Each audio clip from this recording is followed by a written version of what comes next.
રામલલાની પ્રાણ પ્રતિષ્ઠાને લઈ અયોધ્યામાં આજથી પૂજન વિધિ શરૂ। આજે થશે દશવિધિ સ્નાન અનુષ્ઠાન।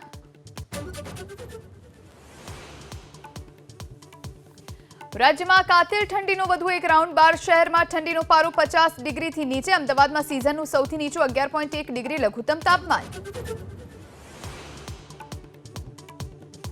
उत्तर भारत में शीतलहर। दिल्ली सहित 5 राज्य में गाढ़ धुम्मस साथे कातिल ठंडी। ट्रेन और फ्लाइट्सना खोरवाया शेड्यूल।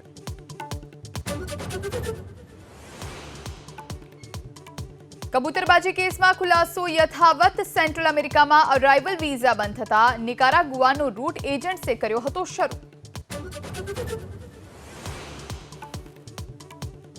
भारतीय शेर मार्केट में तेजी। सेंसेक्स प्रथम वखत 73,000 ने पार। निफ्टी पण 22,000 ની વિક્રમી સપાટી વટાવી।